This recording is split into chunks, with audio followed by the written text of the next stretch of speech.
Okay, except welcome back to another video. It's your boy Extract, and I'm back again with another special request from you guys. From beginner to backend developer, step by step, how to get there, and also how long it might also take you to get there. And I'll be covering most of the basic stuff, the things that you need to know, things that you need to watch out for, and also I'll be covering also the part where once you are in, like how do you navigate your first 6 months as a junior dev or backend developer. So let's get to it.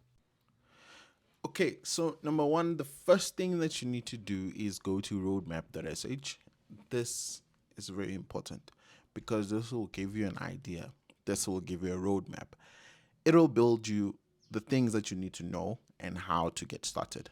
So basically, this is for developers who are beginners at the moment, but want to understand how things work from a front end perspective, back end perspective, DevOps perspective, data analyst perspective. I can go on and on and on.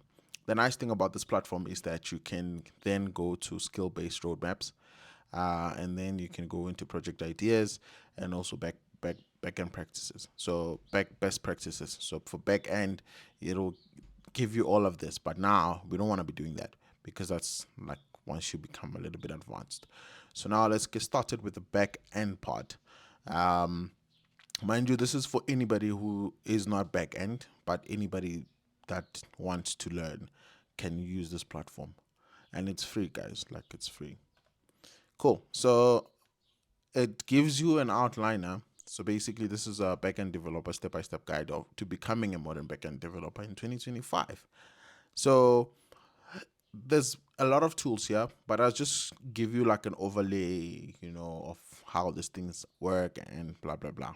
So I think first things first, you need to understand, how the internet works. You need to understand. You must choose a language, actually, not understand. You must choose one language. So this is a personal recommendation, alternative option.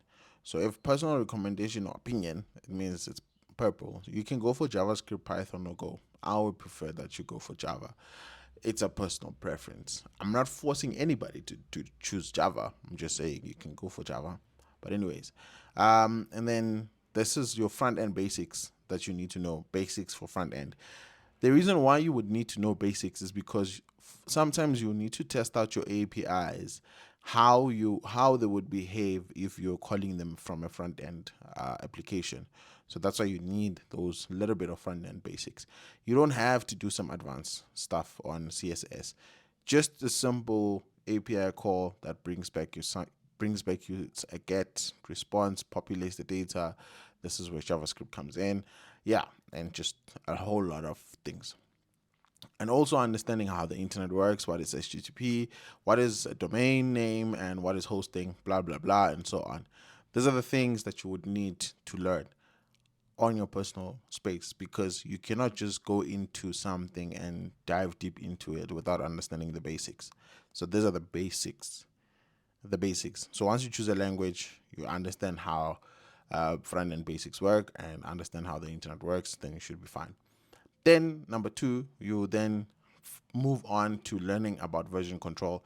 This is my personal favorite because once you understand version control, you'll understand that you can have different, you can have different builds of your project. Basically, you can have different versions of your project. So version one would be the one where you're still doing low level stuff, and then as you progress, you would need to indicate, because that also shows you what changes have you made, and it allows you to use different versions basically. But yeah, and then um I think the beginner part is now where you have to learn how CRUD works. Having the understanding of how CRUD works is very important. CRUD is for API calls. I think it's create, read, update, and delete. So once you have that understanding, you've just mastered like 50% of backend development when it comes to APIs. So choosing a database is also important. And then you can then choose API styles that you want to work with. I recommend you use REST, but if you want to go with JSON APIs, you can do that. SOAP, might be a menace, so you might not want to do that. GraphQL needs you to have a little bit of knowledge. Yeah, so it can be a little bit, there's a steep learning curve. But anyways, this is from a basic beginner point of view. If you are coming in, once you go beyond this, just know that now you're tapping into understanding, intermediate stuff. This is where your DevOps comes in. This is where you get into more complex stuff about databases and everything else.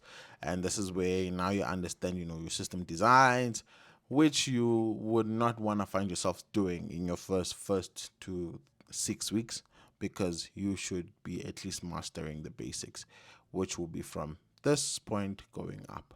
So yeah, that is me giving you an idea on how to get started. However, even though I may have given you an idea on how to get started, there are some non-technical perspective that I'm going to cover in this video. Let's go. Okay, so this one, right? This is part 2, things that you need to avoid. And number 1 on my list is isolating yourself and wanting to do everything by yourself. Trust me, that is you shooting yourself in the foot, because that doesn't work. We've been through the trenches, most of us, and trust me, it's not nice. Definitely not nice. So you want to ask as much help as possible. Be it you reaching out to people on LinkedIn, asking them to review your project on GitHub, and, asking them to help you with a specific thing that you're struggling with. You can also use Stack Overflow, and you can also use AI. I know I'm not a fan, but you can also use AI to help you understanding, something. So, okay. So number 2, from what the things that you need to avoid is, avoid bargaining, the shiny object syndrome. So, shiny object syndrome is you chasing after trends. Don't chase after trends. Follow and work on fundamentals. Because, for example, if you are chasing at Kubernetes, for example, you don't even have an idea on how Linux works, that you'll have a problem. That's a definite given. So you try by all means not to run into doing complex stuff while you haven't mastered the fundamentals. Hence, I always say that the best language to start with is C, but people will kill me. But I'm not gonna say that, because you need to understand those fundamentals, learn them, master them, and then you can, join the race where you following these trendy, technologies. So I think that'll be number 2 for a beginner to avoid, is the shiny object syndrome. So moving on to number 3. Okay, so I might have said this a couple of times.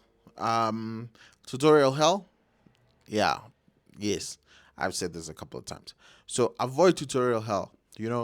Start building projects for yourself, because that's also the best way for you to learn something.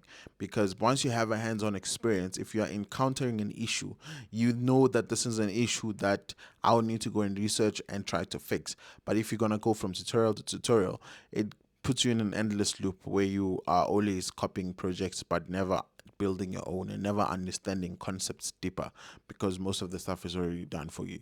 So number 3, avoid tutorial hell. Number 4, I think I should have started with this one. Do not ignore using Git. Do not ignore using Git.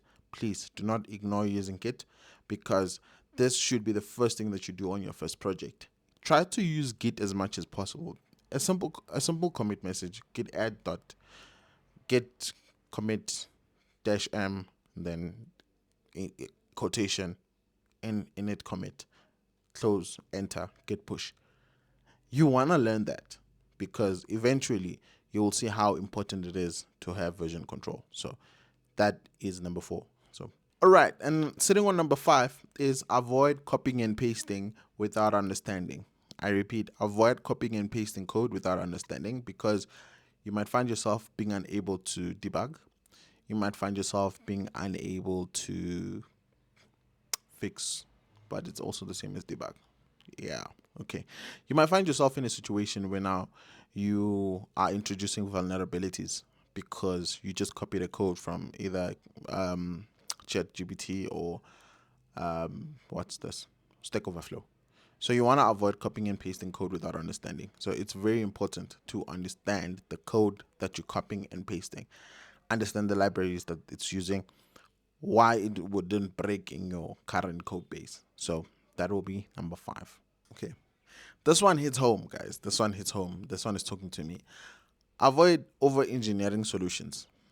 You're not building the next Facebook, next Amazon, next. Don't over engineer stuff. Keep it simple. Keep it straightforward.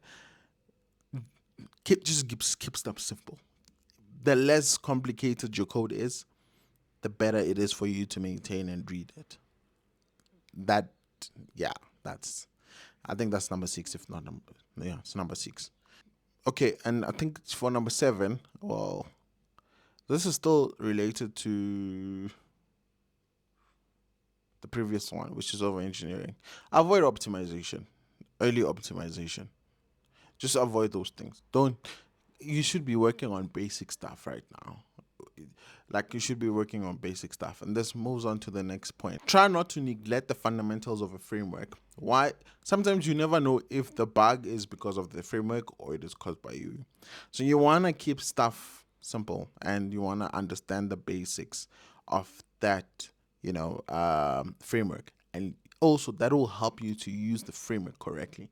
Because sometimes we use the framework incorrectly, guys. And yeah, it's not nice. Definitely not nice. All right. Last but not least, avoid imposter syndrome and comparing yourself. Don't compare yourself to me, especially if you are still new. That okay, Musa can write so much code, I can do better. Do not do that. You'll have imposter syndrome, because trust me, in each and every company, in each and every room, there's always someone who's smarter than you. So that will always chow you. We've been through the trenches, trust me, and if there's a senior developer watching this, please leave a comment down below. Tell them that we've been through the trenches. Don't compare. Just focus on your own business. Just do you. Do what you want to do at the end of the day. Your target. I'm not saying don't be competitive. Don't try to learn as much as possible. I'm saying that don't let it get in your head. So that's it, guys. That's it. That's it. Anyways, if you enjoy this, don't forget to like and subscribe. I hope to see you on the next one. This unfortunately wasn't a coffee session, but I can make it a coffee session. Can I? Oh, by the way, I got this from um, Google for Developers. Went to DevFest. Yeah, it's nice now. See you there next time. Cheers.